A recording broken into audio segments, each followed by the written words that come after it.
In the heart of London's rush hour, the clamor of footsteps and trains blends into a dull roar. Amid the chaos, Elena Shaw, a 27-year-old violinist, performs at a busy underground station. Wrapped in a faded trench coat, she plays with her eyes closed, lost in a melody that aches with longing. Passers-by barely glance her way, but her music carries a haunting truth. Sitting nearby is her 10-year-old brother Leo, sketching in a worn notebook, keeping one eye on his sister. The violin case lies open on the ground, collecting spare coins, barely enough for the day's needs. Meanwhile, across the city, in a sleek, glass-walled recording studio, Seb Hale watches a grainy phone video of Elena's performance. A renowned music producer in his early 30s, Seb has been dormant creatively since losing his fiancée in a tragic accident. His studio is pristine, his shelves lined with dusty awards and untouched equipment. But as he replays Elena's music, something stirs, a sound that cuts past his numbness. He doesn't know her, but he can't shake the melody from his mind. Later that night, in a cramped flat lit by dim bulbs and shadowed by unpaid bills, Elena counts the change she earned while Leo sleeps curled up on the sofa. She's used to holding the world together on thin strings. Her phone buzzes. An unknown number leaves a voicemail. It's Seb, his voice low, respectful. He tells her she's remarkable, that he wants to collaborate. No pressure, just a chance to create something real. Elena listens, stone-faced, unsure if she should feel flattered or wary. The next day, curiosity leads her to a small cafe in Camden, where Seb waits with calm patience. Elena is blunt, used to false promises and polished lies. He doesn't offer charm, just honesty. He tells her he's not looking to change her sound. He wants to record her exactly as she is. Elena remains cautious, pressing him on his intentions. He offers a fair split, no strings attached. She doesn't trust generosity, but as she turns to leave, he tells her he hasn't stopped hearing her since the first note. For a moment she pauses. Back at school, Leo lands in trouble for fighting. The head teacher's words sting. Sometimes doing your best isn't enough. Elena feels the pressure closing in. She needs money, structure, something stable for both of them. That night, Elena walks into the recording studio. Seb is all business, showing none of the reverence he had on the phone. There's no greeting, just a nod toward the sound booth. Elena opens her case, lifts the violin, and plays a single searching note. Seb hits record. And just like that, without ceremony, they begin something that will change both of their lives. As the sessions continue, Elena begins spending more time at Seb's studio. What starts as a practical arrangement, recording tracks for a new independent album, quickly begins to shift. There's something between them, a quiet tension, an emotional undercurrent neither dares speak aloud. Seb remains professional, but every time Elena plays, he looks at her like she's peeling back layers of his own silence. They share long evenings filled with music, arguments over creative choices, and takeout containers balanced on the edge of a piano. Slowly, their conversations deepen. They begin to ask each other real questions about grief, about family, about what it means to want something so badly you're afraid of losing it. Despite their growing closeness, the outside world begins to press in. Seb's social circle, wealthy, well-connected, image-conscious, doesn't take kindly to Elena's presence. At a private industry showcase, Seb invites Elena to perform a piece they wrote together. She wears her one decent dress. The moment she steps into the room, whispers begin. Elegant women in designer heels glance down at her boots.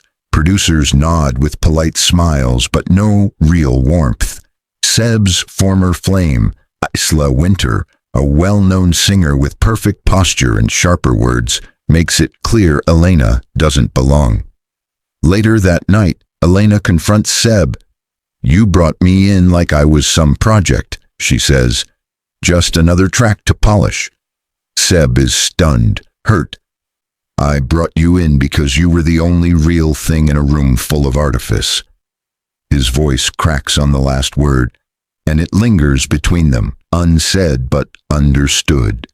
That night, they don't speak much, but when she plays, it's softer, almost forgiving.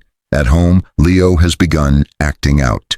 He resents the time Elena spends away. He misses her presence, her care. When he gets into a fight at school, Elena rushes from the studio mid-session. The teacher is firm. Leo needs stability, or he'll be moved to a new program. The guilt crushes her. She wonders if chasing music is selfish, if her dreams are risking his future. That night, she tells Seb she's stepping back. This was never meant to be a real thing, she says. I have real things to deal with. Seb doesn't try to convince her to stay. Instead, he leaves her with a rough mix of their track, a finished version of the song they created together. As she listens to it at home, sitting on the floor next to Leo, the sound wraps around them both. He leans against her. That's you, he whispers. That's your sound. And she begins to wonder if her world and her music might not have to live in separate rooms. Weeks pass. Seb throws himself into work, but it's hollow without her. One night, during a high-profile charity concert, he collapses from exhaustion, overworked, underfed, emotionally drained. His body simply gives in. The tabloids run with it. Prodigy producer hospitalized, but Seb doesn't care about headlines. In the hospital bed, he murmurs her name, not Isla's, not anyone else's, just Elena. Leo finds the article online. Quietly, he shows it to his sister. He looks sad, he says. Elena tries not to react, but the truth hits her like a bow across strings. She visits Seb in the hospital. No grand entrance, no sweeping gestures, just a plastic chair, a silent look, and the violin case at her side. He wakes slowly, sees her, and smiles. Not the smooth smile of a producer, but the quiet smile of a man who has been waiting. I didn't come back for the music, she says. I know, he replies. And in the stillness of that sterile room, something old and fragile begins to take root again. Not performance, not duty, but real human connection. After the hospital visit, Elena and Seb don't rush into anything. Their reunion is gentle, cautious, like a melody rediscovered but played more slowly this time. She returns to the studio not as a guest, but as a partner. They rework their album from scratch, not to chase success, but to tell their truth. The sound is raw, intimate, music that speaks of scars, second chances, and the quiet power of connection. But peace is never permanent. One evening, Elena comes home to find a woman waiting outside her building, Viv Shaw, her estranged mother. Viv looks worn down but sharp, her eyes filled with half regret and full demands. She talks fast, like someone already preparing to be rejected, says she needs help, just a little money, just enough to start over. Elena freezes. The memories hit hard. Years of absence, instability, addiction, and abandonment. She listens, arms crossed, then quietly tells Viv she has nothing to give. You always think you're better than where you came from, her mother snaps. Elena doesn't respond, but the words land hard. That night, she can't sleep. The fear creeps back in. The fear that maybe she is just surviving on borrowed time and borrowed talent, that maybe Seb's world will always feel like a costume she's trying on. She withdraws, skips studio sessions, stops answering Seb's calls. When he finally confronts her, she tells him, I don't want to be your charity case. I need to know I exist outside of you. His expression hardens, not out of anger, but hurt. You think I love you because I feel sorry for you? Elena, I love you because when everything else faded, your music reminded me I was still alive. She leaves anyway. Needs space, needs time. Back in the underground station where it all began, she plays, Not for money, not for exposure, but for clarity.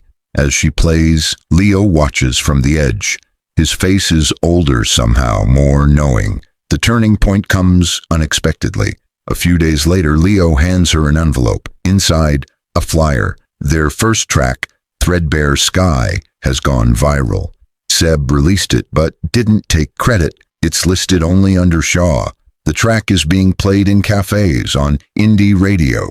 There's even a message from Seb on the back of the flyer in his handwriting. This is yours. It always was. Elena realizes something. Seb didn't try to claim her voice. He gave it a home. She goes to him, not at the studio, but at the Harlem Arts Center, where he's been organizing a benefit concert. It's a modest venue, far from glossy stages. The walls are lined with local artwork, and folding chairs are being arranged by hand. It's messy, real. Heron. She finds him on stage, tuning a keyboard. He looks up, surprised, hopeful. She steps forward, violin in hand. "No more disappearing acts," she says softly. "No more fixing things that aren't broken," he replies. They rehearse a song together that night. No audience, just them. Weeks later, they host a concert at the center, not as a launch, but a celebration. Elena performs with local kids. Seb plays beside her. Leo helps backstage, wearing a lanyard like it's armor. Viv doesn't come, but that's okay. Some things take longer to heal. In the final scene, the hall is alive with sound and light. Music spills through the windows. Elena stands center stage, smiling, not because everything is perfect, but because it's real. Later, we see a quiet epilogue. Elena and Seb in a small flat filled with music sheets and soft laughter. Leo sketches at the kitchen table while Elena hums a new tune. A baby's cry is heard from another room. Life has changed, but not in a glossy fairy tale kind of way. It's built like their music, note by note. The screen fades out as we hear the first few bars of their new song. Unpolished, pure, and completely theirs. Elena's journey begins in survival mode, her music a shield, her independence a defense. By the end, she's not just a woman who plays violin in underground stations. She's an artist with a voice, a sister with deep responsibility, and a partner who has learned that vulnerability isn't weakness. She doesn't need saving, but she learns that letting someone in doesn't mean losing herself. Seb's arc mirrors hers. A man numb from loss, hidden behind production credits and fame, finds something real in Elena's sound. Through her, he reconnects to purpose, not the glamorous version of success, but the kind that breathes and stumbles and makes room for imperfection. He learns to love without controlling, to support without overshadowing. Their romance defies the rescue trope. It's not about one fixing the other. It's about meeting in the middle. Their relationship isn't smooth, but it's earned. It evolves from tension to tenderness, from resistance to rhythm. The story closes not with a dramatic wedding or glittering stage, but in a small community center, surrounded by chosen family and rising talent. The music lives on, not in charts or awards, but in the people it touches. Elena and Seb's final song, played over the epilogue, symbolizes how far they've come and how much further they'll go together. In the end, this isn't just a love story. It's a story about creating space for art, for healing, for family, and for a kind of love that's rooted, not rescued. The violin, once a lifeline, becomes a legacy.